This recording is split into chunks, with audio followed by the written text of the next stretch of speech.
বিসমিল্লাহির রহমানির রহিম। প্রিয় শিক্ষার্থী বন্ধুরা, স্ক্রিনে আপনারা যে লোগোটি দেখতে পাচ্ছেন, এই সুন্দর লোগোটি আজকে আমরা ডিজাইন করব। তো কথা না বাড়িয়ে সরাসরি চলে যাচ্ছি ডিজাইনে।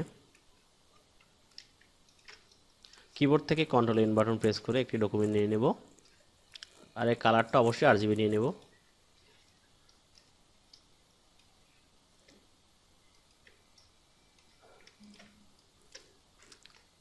আমরা এখানে লেটার থেকেই নিয়ে নেব, এস লিখে রাখলাম।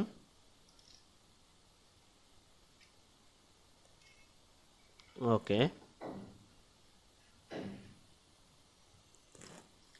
আমরা যেহেতু লেটার থেকে কাজটি করব, সেক্ষেত্রে আমরা একটু লেটারটা চেঞ্জ করে নেব। এখানে একটু বোল্ড নিয়ে নেব, তাহলে রাউন্ড বোল্ড নিয়ে নিলাম। আমরা আসলে লেটার থেকে যখন কাজ করে থাকি, সাধারণত যারা নতুন রয়েছেন প্রিয় শিক্ষার্থী বন্ধুরা, আপনারা অনেকে বলেন যে আপনারা ফ্রিলি কাজ করতে পারেন না অনেক সময়। এর কারণটা হলো লেটারটাকে আমাদেরকে ভেঙে নিতে হবে। তো আমাকে এই অক্ষরটা ভেঙে নিতে হবে, যার জন্য আমরা করব যেটা, কিবোর্ড থেকে কন্ট্রোল এবং শিফট ধরে ও বাটন প্রেস করব, দেন আমরা এটি ভেঙে নেব এবং এখান থেকে আমরা আনগ্রুপ করে নেব। এখন আমরা এটাকে ফ্রিলি কাজ করতে পারবো ফিল কালার হিসাবে। আমি কালারটা একটু চেঞ্জ করে দিচ্ছি এখানে আপনাদের বোঝার সুবিধার্থে। আমরা এখন এটাকে ডিভাইড করব। আমরা একটু দেখাই আপনাদেরকে। এখানে কিন্তু দুইটা আলাদা করে দিয়েছি, এখানে তিনটা টোটাল হয়ে গেছে। আমরা ঠিক একইভাবে এটা করব। চলে যাব পেন টুলে। পেন টুল থেকে আমরা এটাকে আলাদা করার জন্য একটু শেপটা তৈরি করব। আমরা এটাকে অন্য একটি কালার দেব বোঝার সুবিধার্থে আপনাদের। ওকে, এখন আমরা এটাকে আরেকটি কালার দেব, আরেকটি শেপ নেব। ওকে, তো আমরা এখন যেটি করব, এগুলো সবগুলো ধরে আমরা চলে যাব পাথ ফাইন্ডারে। এ পাশে যদি আপনাদের পাথ ফাইন্ডার না থেকে থাকে, সেক্ষেত্রে আপনারা চলে যাবেন উইন্ডোতে, দেন পাথ ফাইন্ডার ক্লিক করবেন, এখানে চলে আসবে। এখন আমরা এখান থেকে চলে যাব ডিভাইড অপশনে। দেখেন আমার এখানে কিন্তু সবগুলো আলাদা হয়ে গেছে, যদিও দেখাচ্ছে না আলাদা হয়ে গেছেন। তো সেক্ষেত্রে কিন্তু আমরা এটাকে আনগ্রুপ করে দেব আবার পুনরায়। এখন দেখেন এটা কিন্তু সম্পূর্ণ ফন্টটা আলাদা হয়ে গেছে। তো আমরা একটু আলাদা কালার দিয়ে দিচ্ছি আপনার বোঝার সুবিধার্থে। আমরা এখান থেকে একটু আলাদা কালার দিয়ে দেব এটাকে। আমরা এটা স্টকটা অফ করে দিব, ফিলটা নিব। সো এখানে আমরা এখন যেটি করব, কালারটি দিয়ে দেবো ওপাশে যেভাবে কালারটা অ্যাপ্লাই করেছি। ওকে, এখানে আমরা গ্রেডিয়েন্ট অ্যাপ্লাই করব। তার আগে আমরা যেটি করব, এটাকে একটু ডাউন করে দিব আর এটাকে একটু সরিয়ে দেবো এই পাশে, যেহেতু আমাদের এটাই হবে স্টাইল।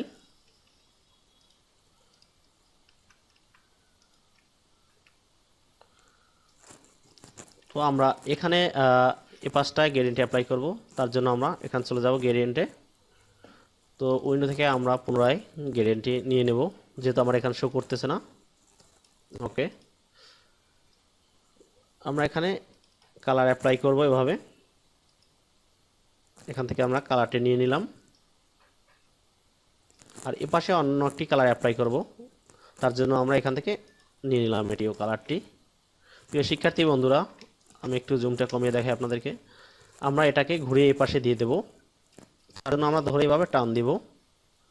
এখন দেখেন খুব ইজিলি কিন্তু এখানে কিন্তু আপনাকে কষ্ট করতে হয় নাই, মনে হচ্ছে এখান থেকে কালারটি এসে এ পাশে চলে আসছে। হ্যাঁ, ঠিক এমনটি হবে। আমরা এটাকে ডিলিট করে দিই, এটাকে একটু টেনে দিই দেখি, আর এটাকে একটু এ পাশে আর টেনে দিই হালকা। Sorry, okay fine. অর্থাৎ আমরা যেটি চাচ্ছি এখান থেকে যেন এখানে শেষ হয়ে যায়, আবার এখান থেকে অনেকটি কালার ধরে।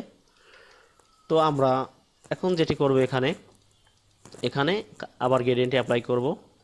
সো এখান থেকে দেখেন অটোমেটিকভাবে এই পাশটা চলে আসছে। আমি যদি একটু দেখাই আপনাদেরকে, এখানে আবার শেষ হয়ে এখানে শুরু হবে, এপাশে অন্য একটি কালার তৈরি হবে।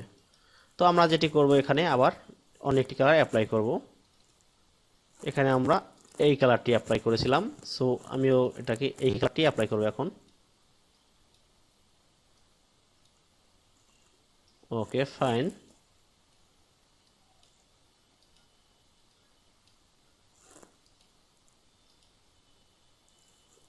আমরা এখান থেকে একটু কাস্টমাইজ করব।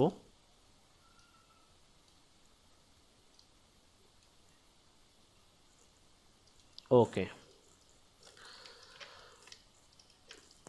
এখন আমরা যেটি করব এখানে যে একটি শেপ নিয়েছিলাম, এই শেপটি আমরা এখানে নেব।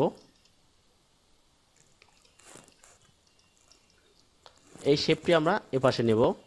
তার জন্য আমরা যেটি করব এটাকে আমরা একটু জুমটা ছেড়ে দিই, একটা শেপ নিয়ে নিই এখান থেকে। একটি শেপ নিয়ে নিলাম, এখানে কন্ট্রোল সি কন্ট্রোল ভি দিয়ে নিয়ে নিলাম। আমরা একটাকে 90 ডিগ্রি করে দেব। ওকে, আর এটাকে একটু ঘুরিয়ে দেবো হালকা পাশে।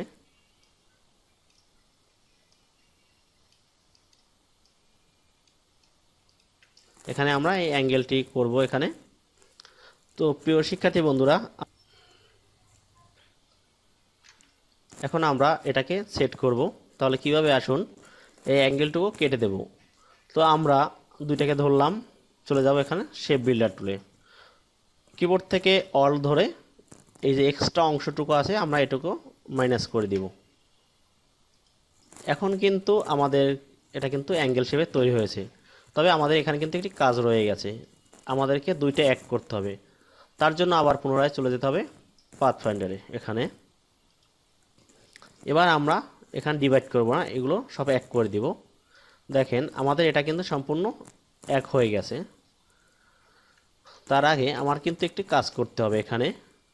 এখানে কিন্তু দেখবেন আপনারা, এখানে মাথাটা আমি চিকন করে দিয়েছি, এই পাশটা মোটা রেখেছি। সো এক্ষেত্রে আমরা যেটি করব, আমরা এটাকে সিলেক্ট রাখা অবস্থায় চলে যাব ডাইরেক্ট সিলেকশন টুলে। এখানে আমরা এক পাশ সিলেক্ট করব, এখানে আমরা এক পাশ শুধুমাত্র এটাকে সিলেক্ট করে আমরা এখানে এনে মিশিয়ে দেব। আবার ঠিক একইভাবে আমরা এখান থেকে আমরা একটি পাশ সিলেক্ট করব এবং এখানে এনে মিল করে দেব। তো আমরা এটাকে একটু ঘুরিয়ে দিতে পারি হালকা। ওকে, ঘুরিয়ে দিলাম কাজের সুবিধার্থে। এবং এখানে যে একটু রাউন্ড শেপের মতো করে দিয়েছি, আমরা সেই রাউন্ড শেপটি করে নেব। এখন আমি একটু দেখাই আপনাদেরকে। দেখেন এখানে এই যে রাউন্ডটুকু করেছি, এই রাউন্ডটুকু আমরা এখন এখানে করব।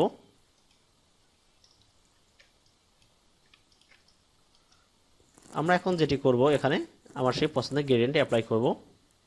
আপনারা আপনাদের পছন্দ মতো গ্রেডিয়েন্ট অ্যাপ্লাই করে নিতে পারেন এখান থেকে। হ্যাঁ, এটা অ্যাপ্লাই করা যায়।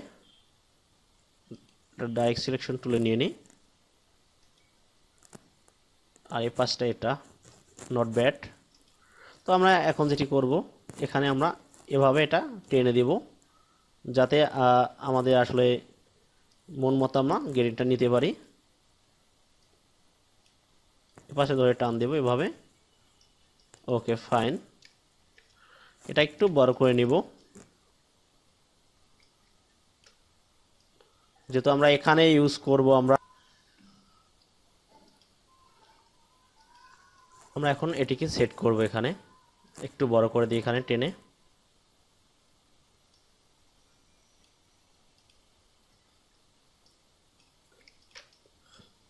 এখন খেয়াল করবেন, আমরা কিন্তু এখানে কিন্তু একটি কাজ করেছি। এখানে যে আমরা কিন্তু এখানে আমরা কিন্তু এটাকে ফন্ট করে দিয়েছি এবং এটাকে নিচে দিয়েছি। সেক্ষেত্রে আপনারা যেটি করবেন, এখানে থাকা অবস্থায় আপনারা এটাকে হাইড করে দিবেন, সরি এটাকে ফ্রন্ট করে দিবেন। কিবোর্ড থেকে কন্ট্রোল শিফট ধরে থার্ড ব্র্যাকেট প্রেস করবেন। দেখেন এটা মনে হয় এখন এটা উপরে চলে আসছে। এটাই হলো কাজ। আপনি যখন কোনো কালারফুল লোগো করবেন, তবে অবশ্যই খেয়াল করবেন তার ব্যাকগ্রাউন্ডটা ব্ল্যাক দেওয়ার জন্য। যদি ফুটিয়ে তুলতে চান সেক্ষেত্রে, তাহলে কিন্তু আসলে লোগোটি অনেক ফুরান্ত থাকবে। তো আমরা সেটাই করব। এটাকে আমরা সুন্দর একটি শেপ নিয়ে নিয়েছি ব্ল্যাক কালারে। এখানে এখানে আমরা ব্ল্যাক নিব, এটাকে আমরা ব্যাগে দিয়ে দিচ্ছি।